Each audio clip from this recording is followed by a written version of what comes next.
All right, here we go. 4th and 18 for the Tigers. Here's your ball game. Nick Marshall stands in, steps up, going to throw downfield, just a home run ball, and it is tipped up. And Lewis going on the deflection. Lewis is going to score. Lewis is going to score. Lewis is going to score. Touchdown Auburn. Touchdown Auburn. A miracle in Jordan Hare. A miracle in Jordan Hare. 73 yards, and the Tigers with 25 seconds to go. Lead 43 to 38. He's over there. 3 wide outs at the top of the picture. Stewart with time. Lets it go. He's got 3 people down there. The ball's up in the air. Caught. Touchdown. Caught by Westbrook for a touchdown. Incredible. New stock ready. Has the ball. Rolls to the right, looking downfield, sets up and eats it towards the right side of the end zone. It's going to be jump ball, taken in the air. Oh! It's caught! Touchdown! The Wildcats win! Get it! Caught the deflected pass! Unbelievable! Ewan going to go back to throw the ball. Sets up, looks, throws toward the corner of the end zone. Intercepted! Intercepted! And that's the ball! 7 to 35! To 40! Kenny Wayne is going to score! Kenny Wayne is going to score! 20! Touchdown! Touchdown! Kenny Wayne on the interception! Here we go. Here's your ball game, folks, as Rudy takes the snap. He drops straight back, has some time. Now he scrambles away from one hit. Looks, unclutches deep one for the end zone. Phelan is down there. Oh, he got it! He got it! He got it! Touchdown! Touchdown! Touchdown!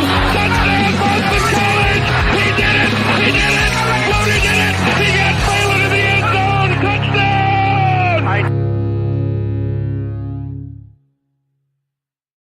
Good evening to one and all in the region, across the nation, around the world. We welcome y'all to the AB College Football Show that's going through a transformation. I'm the B portion, Brian Snow, and here's Artie. What's up, Artie? How are you, my friend? Hey, Snowman, I got to tell you, we got a great week of football coming up. Yes, we do. And, oh, my goodness. And, you know, everything is building to the crescendo, the college football playoff.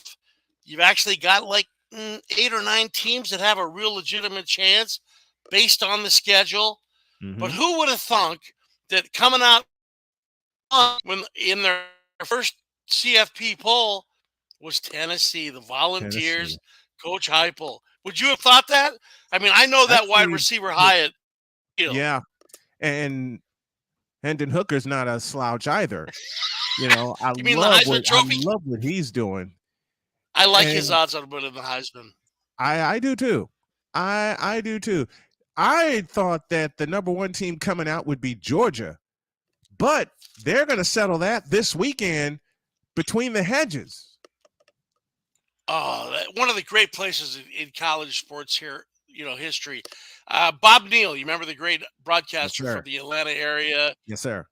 He teaches broadcasting down at the University of Georgia in Athens. And he walked me through that entire stadium. And I won't tell how long because I'm still very young. let's put it this way. Herschel Walker wasn't running nothing except other SEC running backs. Right.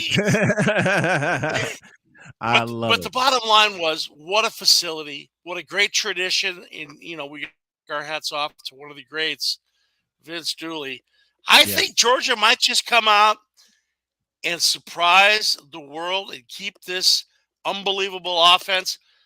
You know, I'm not saying – what do they used to say? You can't stop them, but you can slow them down. Yeah. That's what they need to do. And get a couple of key turnovers. And, you know, like I say, anything can happen in college football. But you know what? Georgia's they're a great football team, and they got some injuries. I understand that. But you know, if I'm Bennett, I'm looking for my tight ends. Good. You got a speedy receiver back. Though, is the Georgia defense. Can they keep Tennessee at bay? Can they keep them off the field? That's going to be the question, because anytime you hang 52 points against Alabama, you know, you're doing something. 52 points on a walk-off field goal against Alabama. which is why they're ranked number 1. So it's going to be 3:30. All right. It's going to be Between the Hedges in Athens, Georgia. CBS. We got Nestler, Danielson, and the crew. I love Brad Nestler. I do too. You know what? Brad and I used to do Orlando Thunder football games. Many the World moons League ago. of American football. I love it. We did. We had a lot of good times over in Europe together. Yeah. Brad is a great guy, and Lee Corso was our sideline announcer in those days. Wow. How's that for a triumvirate? Like I said, I love listening to Brad Nestler. He was the voice of he was the radio voice of the Minnesota Vikings for a year. Yes, he was. You know what, Brad? Brad is one of the most respected people, he and Tim Brando, because they can do anything sportscasting, but he's the master of the understatement. Yes. And I think when you do TV casting play-by-play, I don't understand. I've been doing this for 50 years. Baseball, hello, everybody. The Rod Dado show's coming right up. I know. And I've studied the greats just like you have, Brian. Yes, I have. What it comes down to is when the moment comes, shut up. Yep. Vin Scully, 1988, Game 1, A's Dodgers. There's your lesson right there. After Kirk Gibson hit the home run, Vin didn't speak for about a minute and 20 seconds. And let the crowd tell you. And you know, there was a great announcer in San Diego and a great sports talk show host named Lee Hamilton. Seahawks football as well. Lee Hamilton also had that great ability, but the best thing about Lee was he said, they're coming out in the nickel package, the dime package, the double package. Yes. We got packages everywhere. All kinds of packages. And I've grown to use the word pack. I've grown to use the word package, especially this past season when I was covering. You know, when they have 3 left, they got a package out there. Yep. If it's 3 or more, it's a package. If it's 3 or more, it's a package. When we need sponsors, it's an Amazon package. There you go. There you go. Let's move to our next game. Clemson and Notre Dame from Notre Dame Stadium. It's a 7:30 kickoff on NBC. The best way I could describe this is a trap game because Notre Dame's ranked 25th, Clemson's ranked 5th. The best way I could describe this is a trap game for Clemson. This is their college football playoff season hanging in the balance at Notre Dame. Anybody remember 2 years ago at Notre Dame Stadium? And they've been hanging on the razor's edge a couple of times this year. Yes, they have. As you're well aware of. Right. And you know, DJ Uiagalelei's got to come out and he's got to take the bull by, because I'm telling you, every week that Freeman works with this Notre Dame team, they get better. Yes. I've watched them get better and better and better. And I'm going to tell you, this has upset Central written all over it in my books. Yeah, it does. Looking at it, it really does, because you know, Notre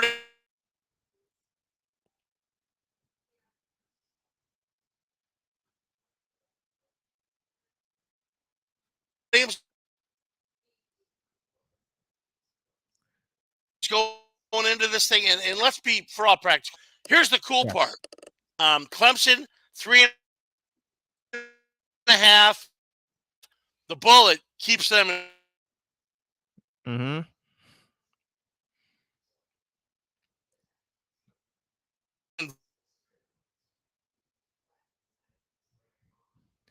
Divided in the game because you got Notre Dame at home minus 3.5. It's a trap. I just think, you know, since they got rid of the pasture at Notre Dame, they brought in the AstroTurf. It seems to be like, you know, the games are a little faster, more scoring. Took the word out of my mind. It was rough in the pasture. Try kicking a field goal out of 5 inches of grass. Yeah. I don't know how Boston College did it for that major upset back in 1993. I don't know how that happened on that turf, and that was in those days they had it. In those days they had a 2-inch tee. They had a tee. Yep, so they sure did. He brought that little black tee out and set it out there. Made all the difference in the world. You know, you fluff And it said up. You know, yeah. and said it right But where I he mean, wanted. only guy that could kick off that field in the old days at Notre Dame, because I went out there, my freshman year in '75, and I said, "Wow." I tried to kick some off the ground there. I said, "Ooh, that's rough time." But off that tee, I could pound, no problem, Yeah. But yeah, Oh yeah. a lot of that was the difference between a lot of kickers back in the day, baby.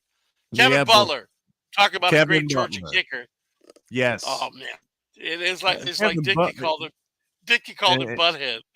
Yep. And Butler used to tee or no tee. Kevin Butler used to pound his He kick. could pound it. He could pound it. You know who else could pound it? Who's that? Janikowski. Sebastian Janikowski. Absolutely. Big Bass. Big Bass would come out there. I used to go down on the field. I was lucky. I've done a little broadcasting for the last 50 years, so I get to go on the field now and then. And I always check out the kickers in pregame. Mm-hmm. Get deep, and then I wound up kicking against Tony Franklin in the Blue Bonnet Bowl. and I mean, I watched him go from 75, and I said, "All right, Junior, you're good, but you're not that good." I mean, it sounded like a cannon going off when he hit it, right? Yeah. And I think he kicked a 67-yard field goal in college football, if I'm not mistaken. You know who else used to pound it in the NFL?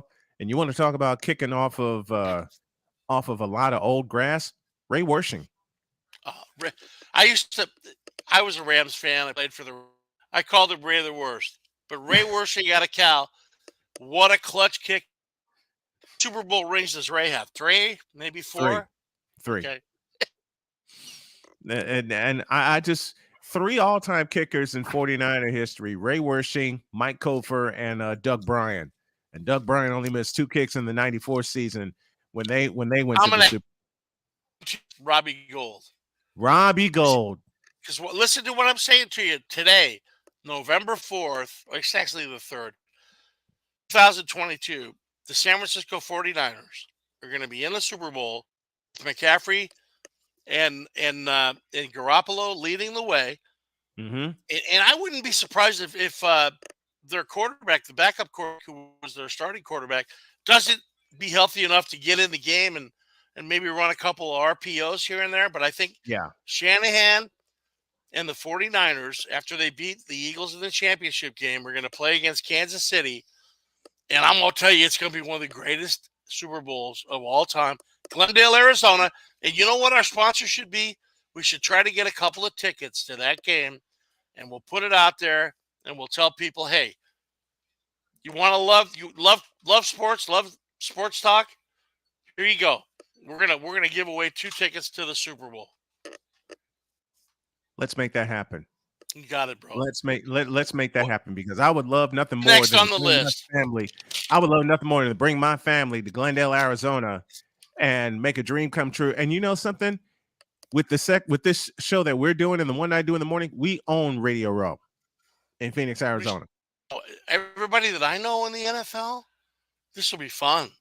Yes. I mean, Joe Theismann, Jacqueline just heard that Joe Theismann was with one of my teammates in an airport tonight. Nice. And Joe's got a beautiful restaurant in Virginia. Absolutely fantastic. When they pour beers, when they pour the beers, it's out of these football style. It's like really well done when I tell you, Brian. I love it. Let's go to Tiger Stadium, Alabama and LSU. ESPN has that call. It's a 7 p.m. kickoff. Guessing Joe Tessitore will have the call at 7 p.m. So we'll be excited. Yes. You want to talk about a trap? You want to talk about a trap game? I said it this morning on Snowman in the Morning when Chris Dietz was with us, and I will say it here. This is a trap game for Alabama and their playoff lives hang in the balance. They gotta win, and here's the deal: they're laying 13. Yep. And the over/under's 58. Mm-hmm. And I gotta tell you, the coach for LSU, Brian Kelly, has overachieved at this point in time. Things were not looking good. Now all of a sudden, Jaden Daniels has got this offense rocking and rolling. and their defense is playing good fundamental football, coming up with a turnover here and there. This is a ball game. Here's the scary part. Bama's won 10. Only Big Ed Orgeron beat him, and that was with Joe Burrows. So that's an aberration. That tells me I got to lay the 13. I got to take and hope for a great game. But I'm going to be pulling for the Tigers of LSU in Death Valley. Same. That Alabama's ripe for an upset. Yeah. They already have one loss. They already have one loss. They are ripe for an upset, and LSU. No matter if it's played at Bryant-Denny or if it's played at Tiger Stadium or at Death Valley, LSU always gives Alabama fits. We're going to find out if Brian Kelly. Because, Brian Kelly has played Nick Saban about 4 times now. Yep. So, he learned something. Now, the only way I think you attack a Nick Saban coach team is when he thinks you're going to run, you got to throw. You got to throw. You got to vertically challenge the field. You got to let the receivers go deep, and then you bring your guys across the middle on the digs, on the curls. Yeah, but those slants can for big yardage. Just take a look at the Tennessee tape. That's all. That's all you can. Let's focus on these 6 plays. Right. Let's be one of the experts at running the slant. You know this name, John Taylor. Oh hell yes, the greatest. Oh, are you kidding me? John Taylor used to kill teams with the slant. He played on the other side. Money times. John Taylor against the Bengals. I played for the Rams. I'm a Ram fan. I watched him cry more times than Jerry Rice did. And Jerry Rice is the greatest receiver ever. But John Taylor was money on Sunday, is what I used to call him. Oh yeah. See, and John Taylor was so underrated for the 10 years he played with San Francisco. And by the way, Snowman, so you know. Yes. The touchdown he caught against Sam White's Bengals in the at the end. I had a square worth like $2,000. Oh, this is back a long time ago. Yeah, and I don't think added all my assets together and come up with $2,000. So that's how much I love John Taylor. Just so you know, it hit on the number, and I was like, "Oh my god, I just paid $2,000 right in cash." And at a Super Bowl party. And he was lined up at the end of the line. He was lined up in tight. He wasn't split. And before that play, here's one of the greatest quotes of all time. Joe Montana, in the heat of the battle, Super Bowl, Tampa, he goes, "Hey, guys, see the guy over here on the right? That's John Candy." Have you ever heard that story? Yes. That's a true story. Yep. Randy Cross told me that story while we were having a couple of beers. He didn't really do that. Right before that drive started, he goes, "Oh yeah, that's why he's Joe Cool." Wow, have you seen the commercial where he's standing there and the guy says, "Did you what did you play?" You go, "What did you play, soccer or something like that?" But this is that's the why he's Joe Cool. The guy has 4 Super Bowls, so there's a lot of in it. Thanks to our wonderful educational system, they don't know who Anna is. Yes, man, that's. I heard that story when I went back to school that Monday. I was a junior in high school, and they were talking about it when that story came out, and all I said was, "That's why he's the greatest quarterback to ever play the game." Okay, what you know about the quarterback being able to look at the field, see all the defenses break out, whether it's cover 1, whether it's Tampa 2. He knew where the ball had to be delivered at the perfect speed. In other words, he didn't gun a shallow toss. He put it right there. And how many times did you see Jerry Rice catch the ball as he's actually accelerating? In stride. In stride. Okay. In stride. Bye-bye. Party over. And you weren't going to catch Jerry Rice. You weren't going to catch Jerry Rice. You weren't going to catch John Taylor either. Only guy that could catch either one of those two was the referee. That's it. And it took 2 of them to catch him. Did you have one at midfield and you had one, up at the 20-yard line as Rice is jogging in? I've actually seen referees chasing that play go down hard. Same. Because you know how like, oh Same. no. Look, a referee when the Niners played the Minnesota Vikings in the divisional playoff in 1989 or January 1990. That should tell you everything you need to know because the ref went down as Rice was catching a 72-yard touchdown pass. Oh yeah. Oh, love Vern Lundquist on that call. Speaking of calls, that's why you want to be. You want to be the referee or the old back judge. That's it. That's it. Now, speaking of referees and back judges and calls, Gus Johnson has this call. Texas Tech at TCU, high noon on Fox. And if Gus Johnson and Joel Klatt are in the house, it's a big game. And yes. TCU's laying 8.5. They're giving Texas Tech. They're telling folks to bet Texas Tech because the number you gave me was 9. It's 8.5 right now, and our odds are courtesy of Caesar Sportsbook. And by the way, the Horny Frogs got really dogged by the College Football Playoff Committee. Yeah, they did. They have come back from 42-17 leads. They pasted Oklahoma State. They took the Cowboys with their poker face, as the commercial goes. Mm-hmm. sent them home, and they dropped all the way to 17. So, I mean, this is a good ball club. This Tim Duggan, he's for real. I look at their schedule, the way it sets up. I think that Sonny Dykes has himself a football team. I'm going to take them to beat Texas Tech. The Red Raiders are good. They have a lineage of throwing the ball around, but they don't have the depth to compete with the Horny Frogs. The purple and black. Baylor proved that last Saturday. Yes. Baylor proved that having lines and lines of substitutions coming in. I gotta lay the points with TCU. Can I tell you something? You know why? Because they're 6-1-1 against the spread this year. Yep. There you go. That's the real answer. So they're gonna win. They're gonna win the game 37-21, 37-24. And you know what? They're gonna lead the whole way because they gotta start showcasing themselves. 12 p.m. Fox Television. I think Brando and Tillman have this one. Oh, Brando has this one.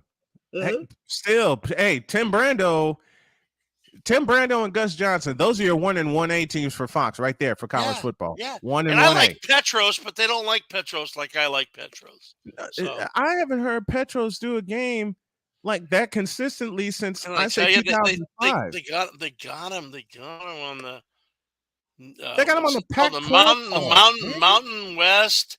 Really late. He might be doing Hawaii games. It's so bad. Oh Lord. Oh, he must have said something, Snowman. He must have told the truth one time or another. He must have told the truth one time or another on the air. Texas and Kansas State, 7 p.m. on Fox, and boy, how about Lance Leipold? How about Lance Leipold? Yes. I mean, is this guy proven? And he's proved it. He's won like Division II championships, Division IIA championships, went to Buffalo, put a team together. Bottom line is, one of the great defensive linemen in football, Mr. Mack, Khalil Mack, he played under him. And he says this guy sells you on being the best you can be. Now, as a football coach, I want a guy that's going to come in and say, Artie, you got talent, you're awesome, but you don't work hard enough. We need you to work harder. Yes. Coach. Yes. Really? It'll get you for a moment, but then you think about it and you apply it. It makes you a champion, Snowman. It does. That's the bottom line. Sometimes we only go so far, but if you're hanging out with great athletes around you, like Anthony Munoz and Marcus Allen and Charles White, and you see the way they work, you go, wow, I can do better. I can do better. I think that every day I'm behind this microphone and getting things together for my basketball coverage and everything. And I still have thoughts of us going to Arizona for the Super Bowl, hanging out with people and taking over Radio Row. Let's do it. There's nothing can stop us. Just remember, Exactly. this is the United States of America, and nothing can stop us. We just need to find a sponsor that believes in us. And I mean, we're pretty good together, kid. I got to tell you, I've been in radio, KTAR Sports Radio, for 35 years, and we're pretty good together. If people can't see that, I love working with you, Artie. I love working with you. That's our express version of the AB Sports Spectacular. This show is morphing into something better because we're going to cover a few more sports with it. I got my executive producer, Cole Johnson, working on an intro and some graphics and all kinds of good stuff. Let's say hi to a few folks. The Hawk TV checking us out. Latina and Callie, she's hanging with us. Rod West also hanging with us. You can hang with us every Thursday night. Yes. Remember, we need more people to believe in what we're trying to do here. Yep. Because all we're trying to do is educate the masses as to the best games in college football and then build it from there. And Galaxy Sports will always be there with you. So that's all we need. And I appreciate it. I appreciate Galaxy Sports and you believing in what we do. Thursday night football will come at the top of the hour. It's the Eagles and the Texans. Who knows? Your boy Snowman just may do a live play-by-play reaction to that. We'll see how that goes. Thanks for checking us out, everybody. It's the AB Sports Spectacular every Thursday night.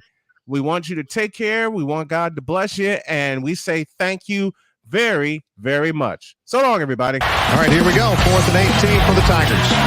Here's your ball game. Nick Marshall stands in, steps up, going to throw downfield, just a home run ball, and it is tipped up. And Lewis got it on the deflection. Lewis is going to score. Lewis is going to score. Lewis is going to score. Touchdown, Auburn. Touchdown, Auburn. A miracle in Jordan Hare. A miracle in Jordan Hare. 73 yards, and the Tigers, with 25 seconds to go, lead 43-38. He's over there. Rewind out to the top of the picture. Stewart with time. Lets it go. He's got 3 people down there. The ball's up in the air. Caught. Touchdown. Caught by Westbrook for a touchdown. Incredible. Here's Stock ready. Has the ball. Rolls to the right, looking downfield, sets up and eats it towards the right side of the end zone. It's going to be jump ball, kicked in the air. Oh! And caught! Touchdown! The Wildcats win! Caught the deflected pass! Unbelievable! Ewan going to go back to throw the ball. Sets up, looks, throws toward the corner of the end zone. It is intercepted! Intercepted! They're not down the ball! Down to the 35, the 40. Kenny Wheaton going to score! Kenny Wheaton is going to score! 20! Touchdown! Touchdown! Kenny Wheaton on the interception! There we go. Here's your ball game, folks, as Rudy takes the snap. He drops straight back, has some time. Now he scrambles away from one hit. Looks, unclutches a deep one for the end zone. Phelan is down there.